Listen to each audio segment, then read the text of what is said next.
Latest updates के लिए ultra channels को सब्सक्राइब करें और बेल आइकन को प्रेस करें।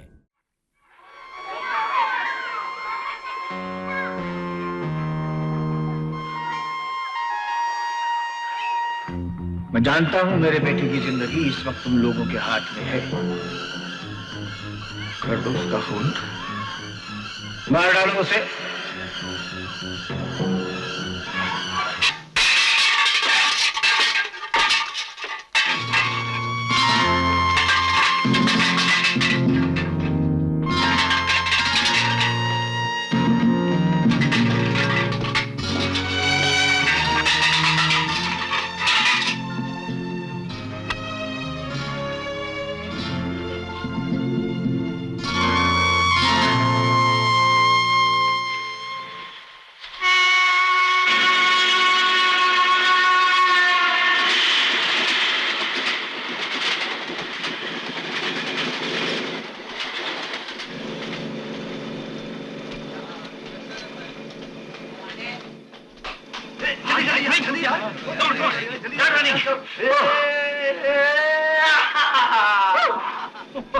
पकड़ ली।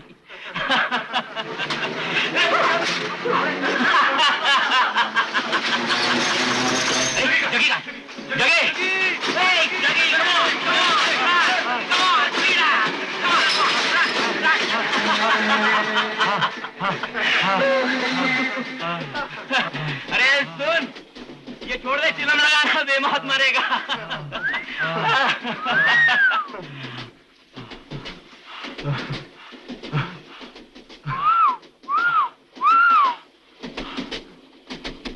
नहीं सतीश, सतीश नहीं।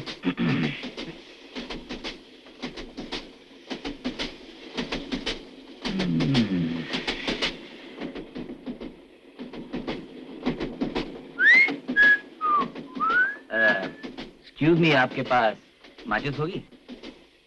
जी नहीं। ऑलराइट। जी नहीं।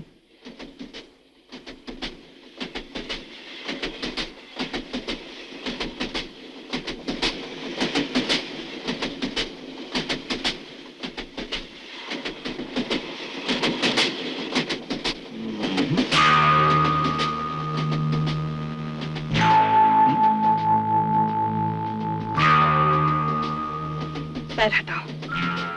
जी, आपने मुझसे कुछ कहा? पैर हटाओ। अच्छा अच्छा।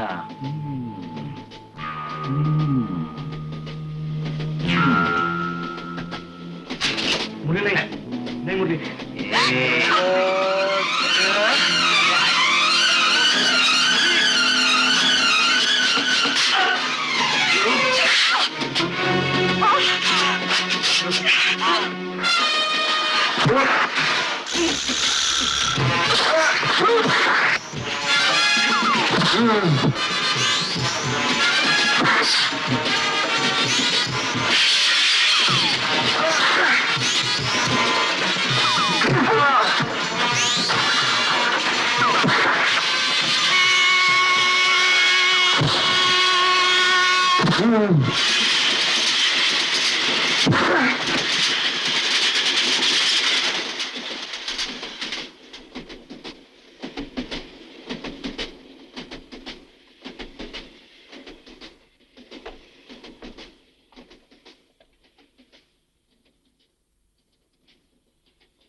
आप ठीक है?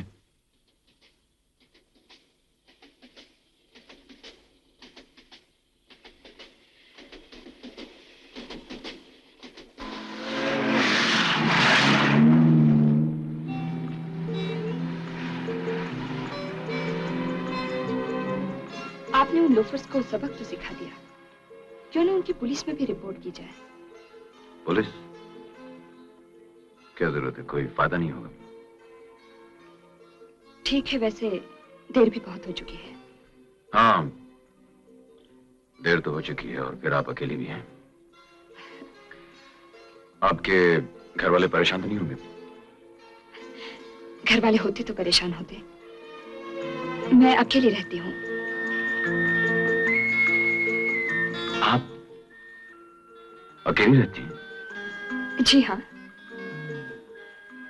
अकेले आते जाती हैं, आपको डर नहीं लगता? जब अकेली होती हूँ तो सिर्फ मैं होती हूँ, और अपने आप से क्या डरना। मुझे तो सिर्फ अपने आप से ही डर लगता है।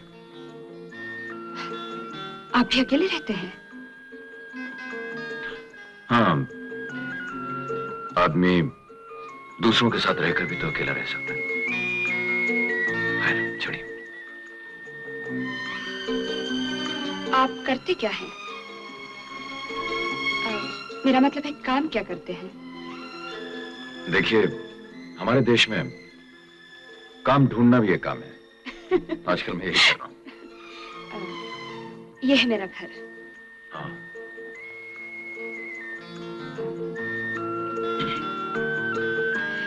मैं सॉरी। मैं कॉफी बहुत अच्छी बनाती हूँ। फिर कभी। ठीक है। मकान तो आपने देख ही लिया, दुकान के बारे में भी बता दूं। मैं होटल सम्राट में काम करती हूँ। आप कभी वहां से गुजरें तो जरूर आइए। होटल सम्राट? हाँ। कौन से डिपार्टमेंट में काम करती हैं? मैं वहां गाती हूँ। आजकल इन बड़े बड़े होटलों में एक नया फैशन निकला है। वेस्टर्न म्यूजिक की जगह हिंदुस्तानी संगीत यानी गजलों वजलों के प्रोग्राम्स होते हैं। अच्छा, किसी दिन उधर से गुजरा तो आपका गाना सुनने जरूर आऊंगा। Thank you. और हाँ, मेरा नाम रोमा है। Vijay. Bye bye.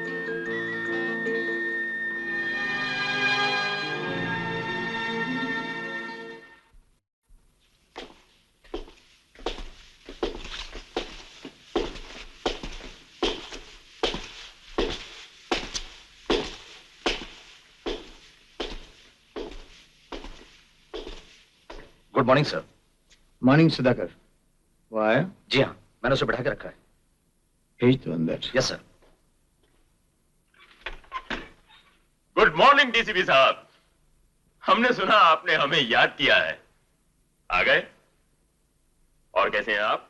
Excuse me mister जेके वर्मा, मेरे इस ऑफिस में सिगार या सिगरेट पीना मना है। ओह, बाहर जाके इसे बुझा के आइए। और सुनिए जी, आने से पहले इजाजत लीजिएगा। I am sorry.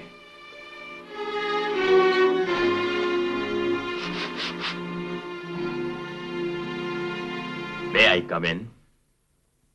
आ सकते हैं।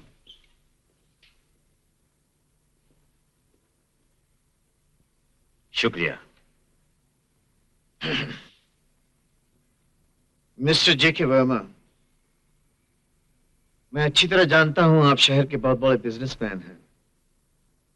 बहुत फैला हुआ कारोबार है आपका, बड़ी जिम्मेदारियां हैं। इसके बावजूद मैंने आपको तकलीफ दी। नहीं नहीं नहीं नहीं, कोई बात नहीं।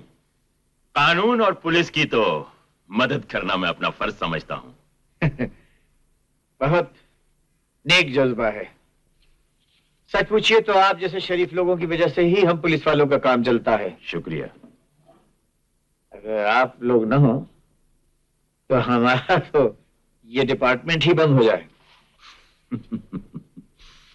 आपसे चंद बातें करनी है मिस्टर जेके वर्मा। फरमाइए। 11 अप्रैल को एक आदमी नाम उमेश चंद सांता क्रूज ईस्ट में गिरफ्तार किया गया। ब्रीफकेस के तले में हीरे थे। 16 जून अहमदाबाद हाईवे पर पुलिस ने एक ट्रक को रोका। ट्रक में स्मगलिंग का सामान था। ट्रक के ड्राइवर का नाम था धान सिंह। धान सिंह के साथ एक और आदमी था जिसका नाम था श्यामलाल। दोनों गिरफ्तार कर लिए गए। 4 जुलाई को रेती घाट पर पुलिस ने एक मोटरबोट पे छापा मारा। मोटरबोट में चरस और गांजा बरामद हुआ। जिस आदमी को गिरफ्तार किया गया उसका नाम था जगदीश खन्ना। ये चारों आदमी अलग अलग दिन अलग अलग जगह पर गिरफ्तार हुए हैं। अलबत्ता इनमें एक बात कॉमन है। इनमें से हर आदमी किसी न किसी वक्त पर आपकी किसी न किसी कंपनी में मुलाजिम रहा है। अगर मेरा कोई नौकर बाहर जाकर अपनी मर्जी से कोई गैर कानूनी काम करता है तो उसकी जिम्मेदारी मुझ पर तो नहीं है। अगर अपनी मर्जी से करता है तो आप ये तो नहीं कहना चाहते कि मैं एक स्मगलर हूं? लंदन के एक मशहूर स्मगलर की तस्वीर दिखाना चाहता हूं आपको। नाम है जेरी वॉल्स। पहचानते होंगे शायद। जिंदगी में यह सूरत पहली बार देख रहा हूं साहब। ये सूरतें भी जिंदगी में पहली बार ही देख रहे हैं। ये देखिए, और ये भी।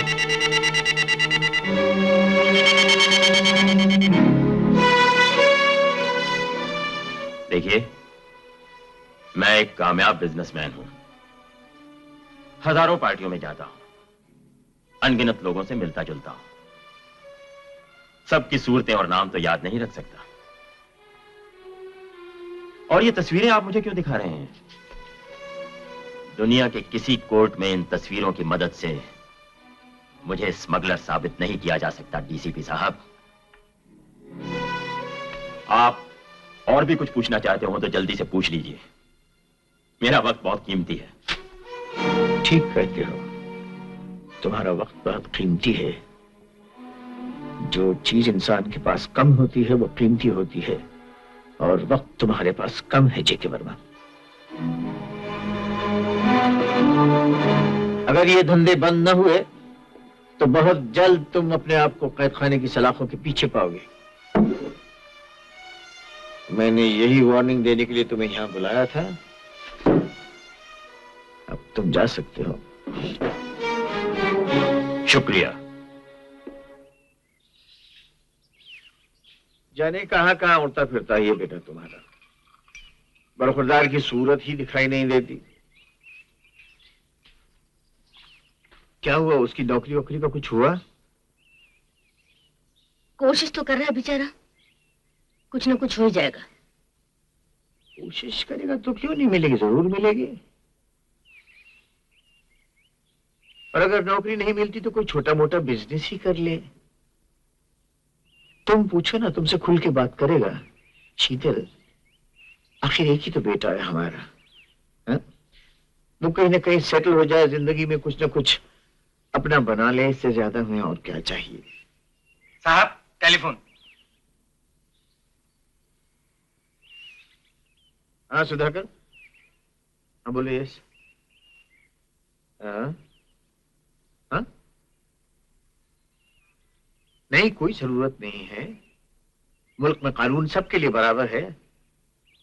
ऑफिस में बुलाओ, मैं वहीं बात करूंगा। नहीं कह दिया ना, कोई जरूरत नहीं। जी हाँ, जिस तरह सबको बुलाया जाता है उसी तरह विजय को भी बुलाओ। ठीक? हाँ, मेरा बेटा है तो घर पे है, पुलिस स्टेशन पे नहीं। ओके। क्या बात है सुधाकर से, आप विजय के बारे में क्या पूछे? रिपोर्ट लिखाई गई उसके खिलाफ। परसों रात उसने 4 लड़कों को बुरी तरह मारा पीटा। उन्हीं में से एक लड़के ने पुलिस थाने जाके रिपोर्ट लिखा दी। विजय ऐसा लड़का नहीं है जो किसी से बेकार झगड़ा करे। एक तो ऐसा हुआ ही नहीं होगा। अगर हुआ भी तो जरूर उन लड़कों ने कुछ। विजय घर पर ही है, मैं बुला देती हूँ, आप खुद ही पूछ लीजिए। शीतल, ये रिपोर्ट पुलिस स्टेशन में लिखाई गई है। विजय वहीं आएगा और जो कुछ मुझे पूछना होगा मैं वहीं पूछूंगा। ये कोई घरेलू बात नहीं है। हर बात का एक उसूल होता है, कायदा होता है। जाने दो मामा, तुमको जबरदस्ती किसी की तरफ से सफाई देने की कोई जरूरत नहीं। उन्होंने अगर मुझे पुलिस स्टेशन बुलाया तो इसलिए नहीं कि उन्हें मेरी फिक्र है, सिर्फ इसलिए कि कल अगर कोई सुने तो यही कहे कि वाह साहब वाह, डीसीपी साहब ने अपनी नौकरी के सामने न कभी किसी को कुछ समझा था और न समझेंगे। पुलिस ऑफिसर हो तो ऐसा। जाने दो मामा, जो बात है वो तुम भी जानते हो, मैं भी जानता हूं। विजय, वो तुम्हारे दुश्मन नहीं है। बड़ी मेहरबानी है, एक बाप अपने बेटे का दुश्मन नहीं है। बेटे के लिए इससे बड़ी बात और क्या हो सकती? फिर तुम परेशान क्यों थी वहां?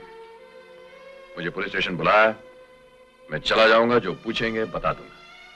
लेकिन पूछने वाला कौन है मुझे कोई फर्क नहीं पड़ता।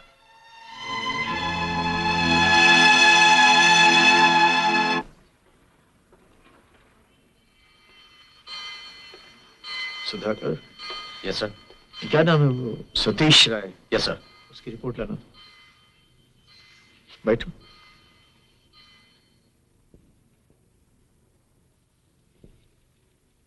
ये सतीश राय उन्हीं 4 लड़कों में से एक है जिनसे परसों लोकल ट्रेन पर तुम्हारी मारपीट हुई।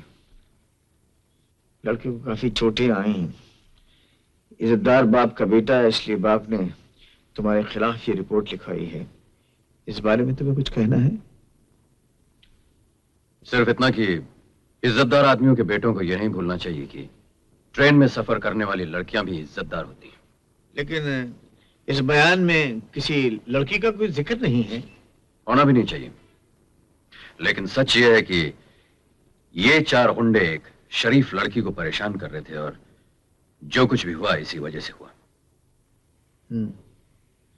लड़की का नाम पता बता सकते हो? जी हाँ, बता सकता हूँ। सुधाकर जी। बयान ले लो। चलिए।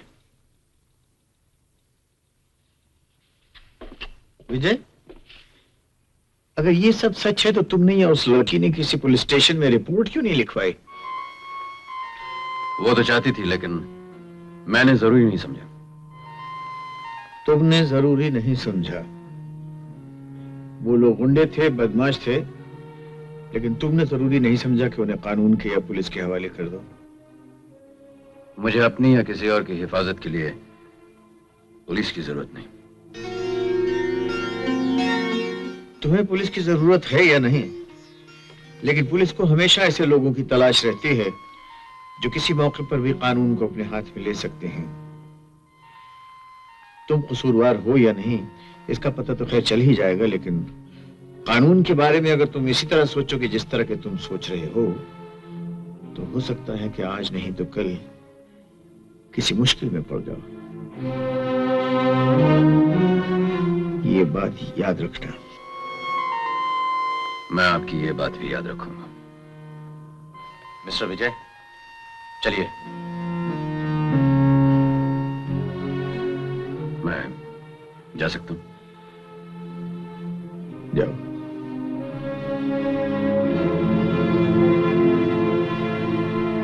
मैं क्या समझता नहीं हूं जो रोज मुझे नसीहत दी जाती है? ठीक है, मुझे क्या करना क्या नहीं करना मैं अच्छी तरह जानता हूं। मुझे किसी लेक्चर की जरूरत नहीं। हाँ, तुम्हें तो दुनिया में किसी की जरूरत नहीं, मेरी भी जरूरत नहीं।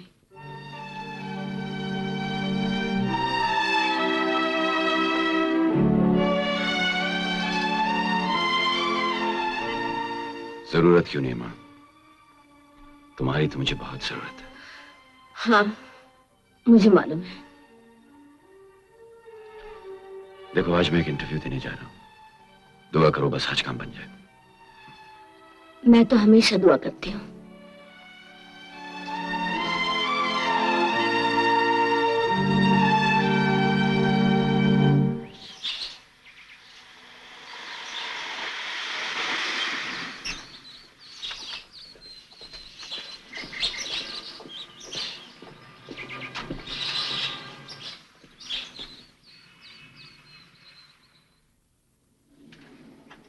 मैं समझ गया, लेकिन आप इस काम को नहीं जानते। और आप मुझे नहीं जानते। देखिए मिस्टर विजय, ये तो सच है कि असिस्टेंट मैनेजर के लिए आपकी क्वालिफिकेशन बहुत अच्छी है, लेकिन आपको इस काम का कोई एक्सपीरियंस नहीं। मैनेजर साहब, अगर इंसान को काम नहीं मिलेगा तो उसे एक्सपीरियंस कैसे होगा? वो तो ठीक है, लेकिन यकीन कीजिए मैनेजर साहब, मैं ये काम कर सकता हूँ। I am sorry mister Vijay. Mehta, good afternoon sir. ये नौकरी इस लड़के को दे दो। जी साहब। तुम कल से इस होटल में काम कर रहे हो। चलो चलो, तुम्हारी नौकरी तो पक्की हो गई।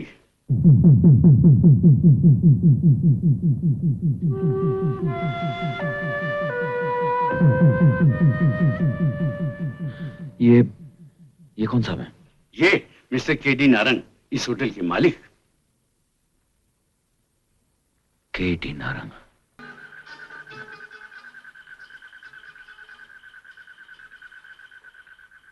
हाँ, मुझे याद है आपने कहा था आप आएंगे, मगर मैंने सोचा आपने यूं ही कह दिया होगा, बाद में भूल गए होंगे।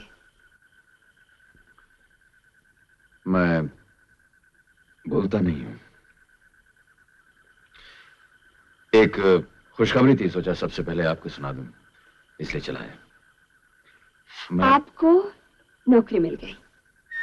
आपको कैसे मालूम? जो काम ढूंढ रहा हो और क्या खुशखबरी दे सकता है। देखा, भूलती मैं भी नहीं हूं।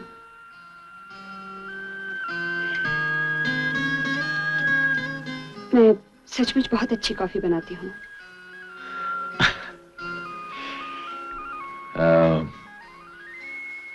आज नहीं, आप बहुत थकी हुई हैं और फिर रात भी बहुत हो गई है।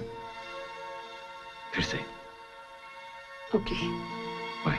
बाय। अरे हाँ, एक बात जो कहनी थी वो तो कही नहीं है। आप बहुत अच्छा गाती हैं। मैं जानती हूँ।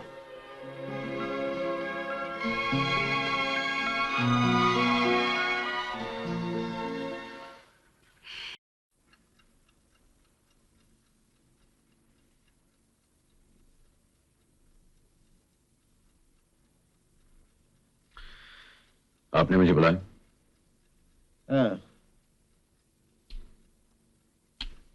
भाई विजय, तुम्हारी माँ ने मुझे बताया कि तुमने ये होटल शाहजहान में नौकरी कर ली है। जी हाँ। भाई कमाल करते हो तुम। अगर खुद नहीं समझ सकते तो कम से कम पूछ तो लिया करो। जानते हो वो होटल किसका है? जी, के.डी. नारंग। और ये भी जानते हो कि वो किस किस्म का आदमी है? स्मगलर है, बहुत बड़ा स्मगलर है वो। और भी न जाने उसके ऐसे ही कितने गैर कानूनी धंधे हैं। He is a blacklisted man. और आप वहां नौकरी करने पहुंच गए। मैं उसके होटल में नौकरी कर रहा हूं, और होटल तो कोई गैर कानूनी बिजनेस नहीं। बेहतर होगा कि आप मुझे ये सब समझाने की कोशिश न करें। मैं अच्छी तरह जानता हूं इस तरह के होटलों में कौन कौन से जुर्म पलते हैं। कोई जरूरत नहीं है ऐसी जगह काम करने की। ऐसा कोई बिजनेस नहीं जहां कुछ ना कुछ बेईमानी ना होती हो, ये तो आप भी जानते हैं। इस हिसाब से तो मैं कहीं नौकरी कर ही नहीं सकता। मैं एक होटल में काम कर रहा हूं, उसका मालिक स्मगलिंग करता है, चोरी करता है, डाके डालता है तो डाले, मुझे क्या फर्क पड़ता है? लेकिन मुझे फर्क पड़ता है। चारों तरफ लोग तो यही कहेंगे ना कि डीसीपी साहब का लड़का एक स्मगलर के यहाँ नौकरी करता है, और वो बातें मुझे सुननी पड़ेंगी। और लोग कहें या ना कहें, जो बात गलत है वो गलत है। तो सारी जिंदगी बेरोजगार रहूं मैं। क्यों? क्या तुम इतने गए गुजरे हो कि तुम्हें किसी ऐसी जगह नौकरी नहीं मिलेगी कि जहां ये बेईमानी के धंधे ना होते हों? ऐसी जगह इस दुनिया में तो मिलना मुश्किल है, इसलिए कि जिस जगह आप इतने बरसों से काम कर रहे हैं, थोड़ी बहुत बेईमानी तो वहां भी होती है। बकवास बंद करो। और कानून की हिफाजत करने वालों में और कानून को तोड़ने वालों में तुम फर्क नहीं जानते तो जाओ अपने दिमाग का इलाज कराओ। क्या हुआ है? किस बात पे इतने नाराज हो रहे हैं आप?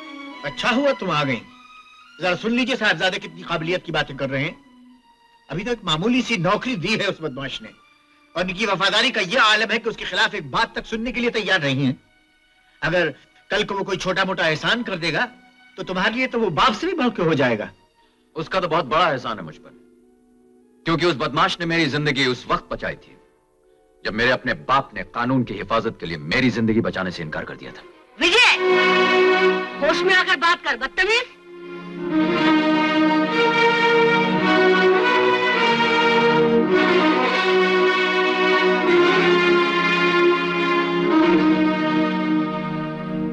इस बात का अफसोस नहीं है मुझे विजय कि तुमने मुझसे बदतमीजी की है। हाँ, इस बात का दुख जरूर है कि तुम्हारे ख्यालात कितने गलत और कितने घटिया हैं। अब मेरी बात सुनो। अब जाने दीजिए। शीतल, जब मैं बोल रहा हूं तो बीच में मत बोलो। विजय, या तुम उस आदमी के साथ काम करोगे और या फिर इस घर में रहोगे।